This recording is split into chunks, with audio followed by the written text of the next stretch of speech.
of WWE. Female executive.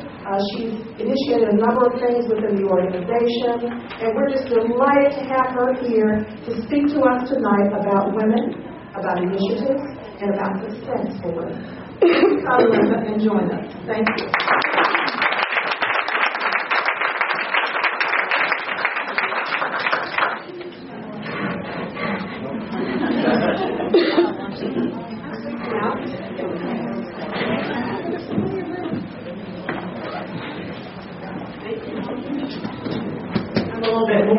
Out from behind the podium. How are you all this evening? Good evening, and thank you very much for having me here. This is a great hotel and a super room, and it's fantastic for me to be here in Houston. Not my first trip. Hopefully it won't be my last. WrestleMania was here in 2001. We were at the Astrodome. We set all kinds of attendance records. We're going to have another great blowout this year with WrestleMania, our silver anniversary, WrestleMania at 25 in Reliance. So bring everybody. If you haven't got your tickets right, there's tickets on left. Feel free to go out and buy them. I think that it is fantastic how many women I encounter in business today. And I'm often asked, what is it like being a woman executive? And I think my first advice would be, don't think about yourself as a female executive. Think about yourself as an accomplished, smart, often aggressive, business person who has skills that you're bringing to the table. It doesn't have to be male or female. You have skills. You should be where you are. You're either building a business on your own, you're working in a company, but you've got your own savvy and your own person. Know who you are. Know your strengths. Therefore, know your weaknesses. Play to your strengths. Hire the people to shore up your weaknesses because God knows that's what you need to do because they make you look great. I'm often interviewing people for jobs, and I'll say, I want to make sure that you are smarter at what you're going to be doing than I am. Because if you're not smarter than I am at what you're doing, I don't need you. I need the best, smartest people that we can find for WWE. They know business. They know how to interact with the community. They know how to network because that is so important. How do you build relationships? How do you pool that intellectual asset with so many different organizations? This is a great mixer tonight.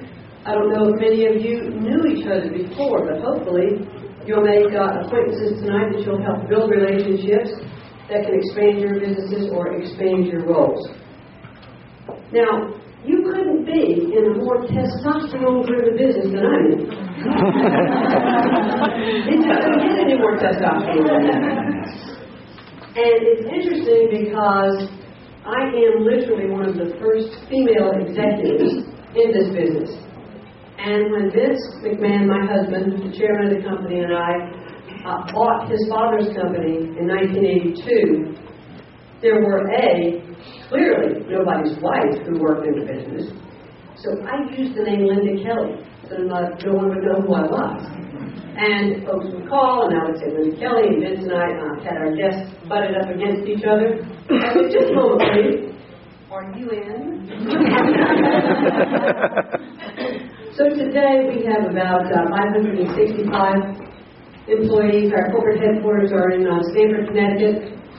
We have offices in Toronto, in London, in Shanghai. I was privileged to open the Shanghai office almost a couple of years ago now. That's a very different environment to be in.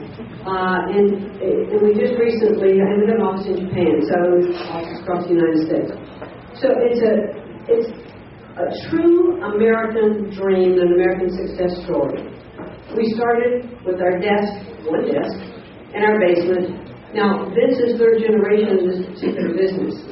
His great-grandfather, his grandfather, his father, then Vince.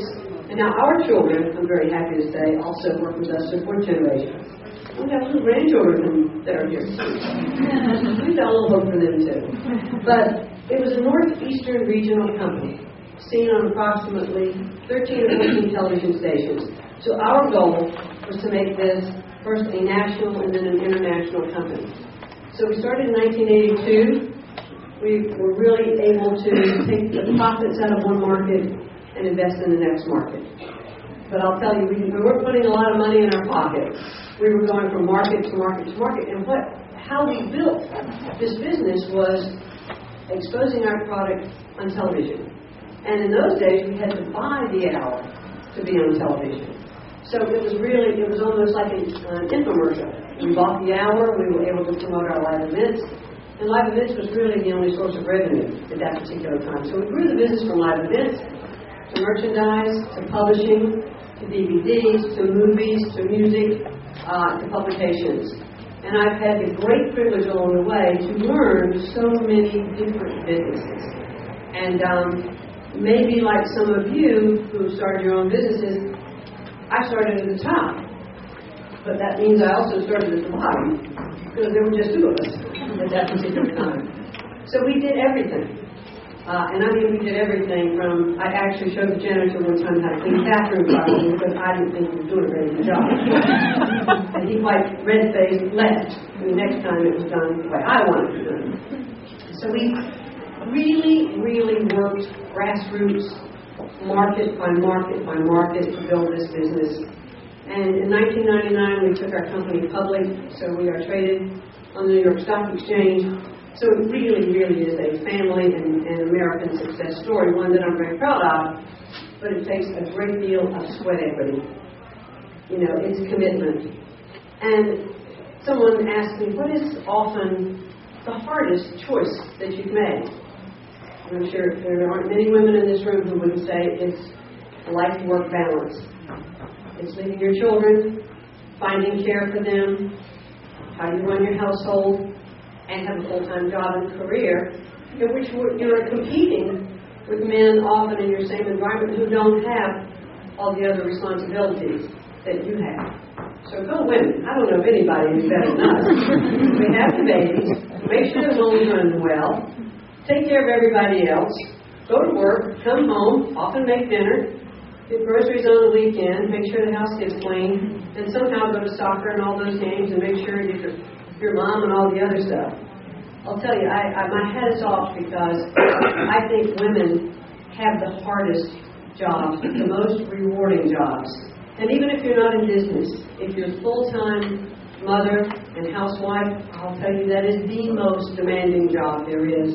And my hat is off to all of those women as well. So as you're selecting your career, as you are building a business perhaps, maybe you're a small business owner that's growing, has a lot of big ideas. Maybe you're rising through the ranks in the corporate environment. You've got to keep your elbows sharp sometimes because you never know what you're going to deal with, on a daily basis. But I can tell you it is just phenomenal to be out in the market, in the business world, the people that you meet, the relationships that you form over the years. And women have a very tight-knit community.